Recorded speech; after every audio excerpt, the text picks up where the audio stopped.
नमस्कार,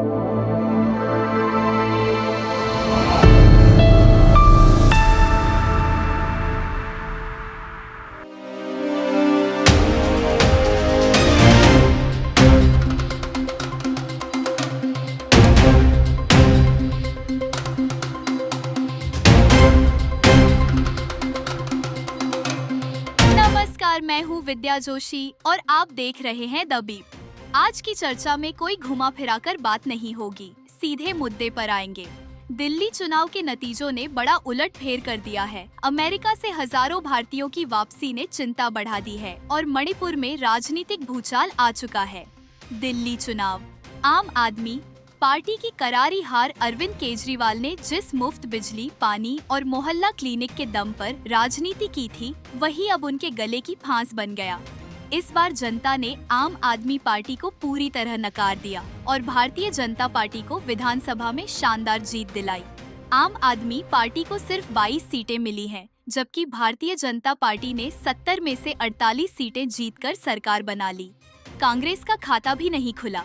अरविंद केजरीवाल कह रहे हैं कि चुनाव में गड़बड़ी हुई है, लेकिन असली सवाल यह है कि क्या जनता अब मुफ्त योजनाओं के झांसे में नहीं आ रही?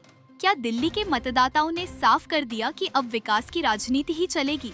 और क्या यह संकेत है कि 2029 के लोकसभा चुनाव में भी भारतीय जनता पार्टी को बड़ी जीत मिलेगी? अमेरिका से भारतीयों की वापसी, अब क्या होगा? अब जरा सोचिए। लाखों भारतीय पिछले कई सालों से अमेरिका में बसे हुए थे, लेकिन वहां की सरकार ने अब साफ कर दिया है कि अवैध रूप से रह रहे लोगों के लिए कोई जगह नहीं है। टेक्सास राज्य से पहली फ्लाइट अमृतसर पहुंची, जिसमें 220 भारतीय वापस भेज दिए गए और यह सिर्फ शुरुआत है। आने वाले महीनों में 7,20,000 भारतीयों पर घर वापसी का खतरा मंडरा रहा है। इनमें से ज्यादातर लोग वहां नौकरियां कर रहे थे, लेकिन अब सवाल यह है कि भारत लौटने के बाद यह लोग क्या करेंगे? क्या सरकार के पास कोई ठोस योजना है ताकि इन्हें रोजगार मिल सके?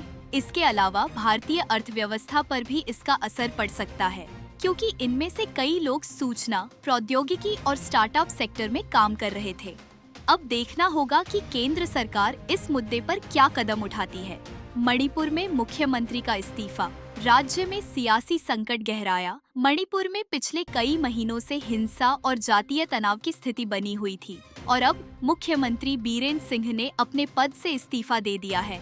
यह भारतीय जनता पार्टी के लिए एक बड़ा झटका है, क्योंकि राज्य में कानून व्यवस्था लगातार बिगड़ती जा रही है।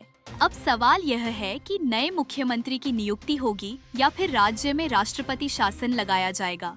राज्य के कई इलाकों में कर्फ्यू लगा दिया गया है और इंटरनेट सेवाएं भी बंद कर दी गई हैं। अगर जल्द ही कोई ठोस कदम नहीं उठाया गया तो मणिपुर में हालात और भी खराब हो सकते हैं। अब आगे क्या? दिल्ली में भारतीय जनता पार्टी की जीत अरविंद केजरीवाल के लिए खतरे की घंटी है। अमेरिका से भारतीयों की वापसी आर्थिक संकट खड़ा कर सकती है और मणिपुर का सियासी संकट सरकार के लिए एक बड़ी चुनौती बन चुका है। अब देखना यह है कि केंद्र सरकार इन मुद्दों को कैसे संभालती है। खबरें सिर्फ सुनने के लिए नहीं, बल्कि समझने के लिए होती है। इसलिए जुड़े रहिए द बीप के साथ। मैं हूँ विद्या जोशी। मिलते हैं अगले शो में। जय हिंद।